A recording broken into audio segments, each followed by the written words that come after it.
فیصلوں تک یہاں تک پہنچانے اور آپ کو علم کی دولت سے ہمکنار ہونے،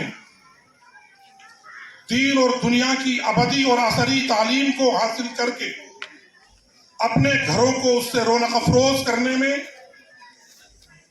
آپ کو ان محنتوں سے دوچار ہونا پڑے گا جس سے ہمارے محترم غفار صاحب اور یہ پورا پریوار آپ کو سرفراز کرنا چاہتا ہے۔ اے مسلمان، 3 باتوں میں ہے بس تیری نجات، علم پڑھ، دولت کما اور دین کا پابند رہ۔ میں چاہتا ہوں کہ آپ تمام لوگ 4-5 منٹ میری اس سمع خراشی کو غور سے سماعت فرما لیں۔ آج آپ نے یہاں چیف گیسٹ بنا کر اس ایوان غالب کے کئی پروگرام ہم لوگ آرگنائز کر چکے ہیں۔ غفار صاحب، آپ کی محنت کو سلام، آپ کے پریوار کو سیلیوٹ، ان اساتذہ کرام کی محنت کو سلام۔ قافلہ کے نام سے 4.0 پروگرام میں آپ تمام ابھیبھاوکوں کو، پرشنسکوں کو، آرگنائزرز کو، پیرنٹس کو اور اسٹوڈنٹس کو سلام۔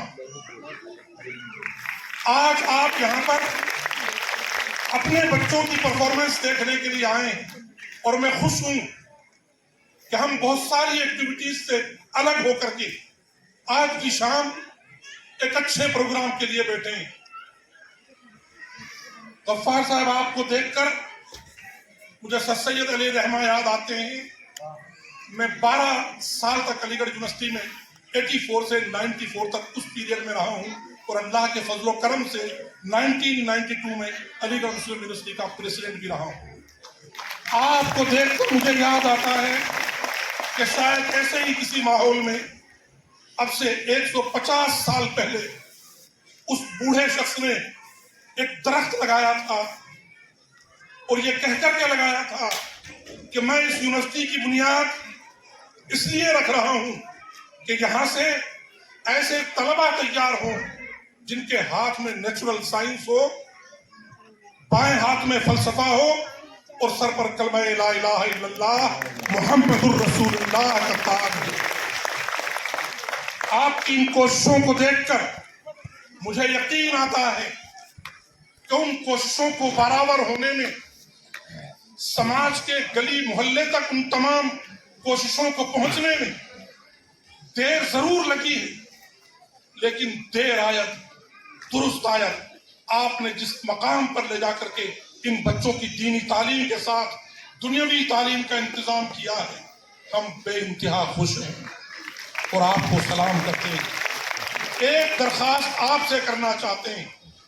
میں نے ابھی قرآن کی آیت تلاوت کی، یہ وہ پہلی آیت ہے جو سرکار دو عالم حضرت محمد الرسول اللہ صلی اللہ علیہ وسلم پر اس زمانے میں نازل ہوئی جب تمام برائیاں تھیں، تمام برائیاں۔ میں ذکر نہیں کروں گا، بات نکلے گی تو پھر دور تلک جائے گی۔ حکم یہ ہوا کہ ان تمام برائیوں سے نجات کا، جہالت سے دور ہو کر تعلیم کی روشنی کا، لوگوں کو برائیوں سے دور کر کے بھلائی پھیلانے کا صرف ایک ذریعہ ہے۔ اے محمد، تمام کائنات کے لوگوں سے کہو کہ وہ پڑھیں، پڑھو۔ یہ آج کا مشن نہیں ہے، یہ گورنمنٹ آف انڈیا کا پڑھو اور پڑھاؤ کا مشن نہیں ہے، یہ غفار صاحب کے گھر سے چلائی ہوئی کوئی مہم نہیں ہے۔ 1500 سال پہلے سرکار دو عالم حضرت محمد الرسول اللہ پر اللہ کی جانب سے جو وحی نازل ہوئی، اس کا فرمان یہ تھا کہ پڑھو، اقرا، پڑھو، اپنے رب کے نام سے پڑھو۔ تعلیم گمراہی کی طرف نہ لے جائے، کلکٹر بن کر لوگوں کے جیب مت کاٹنا، ایس پی بن کر لوگوں پر ڈنڈے مت چلانا، تحصیلدار بن کر زمینوں کی غلط وصولی مت کرنا۔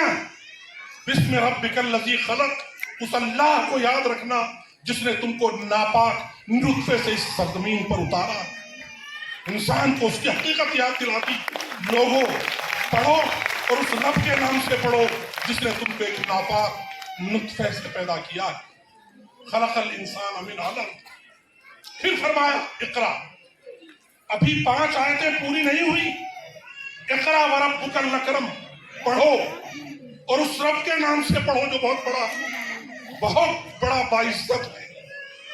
تعلیم کے ساتھ اللہ نے اپنی عزت کو جوڑ لیا. پھر فرمایا الذی علم بالقلم. پہلی 3 آیتوں کے بعد چوتھی آیت میں تعلیم کا بھی ذکر ہے اور قلم کا بھی ذکر ہے. یاد رکھنا، تعلیم صرف رٹنے کا نام نہیں، تعلیم لکھنے کا نام ہے. اور اس زمانے میں جب قلم نہیں ہوا کرتے تھے، درخت کی ٹہنیوں کو توڑ کر کے ان کے پتوں پر لکھا جاتا تھا.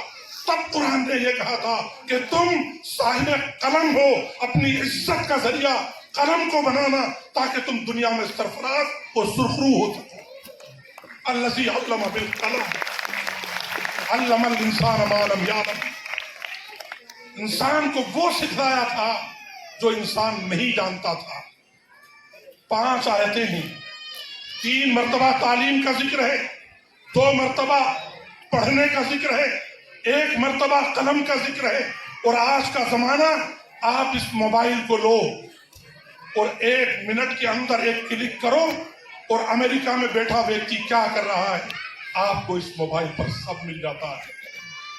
اپنے لیپ ٹاپ کو لو اور اس میں اپنے تمام روزمرہ کی زندگی 1 منٹ کے اندر یہاں سے سعودی عرب بھیج دو جو بھائی آپ کا وہاں پر کام کر رہا ہے.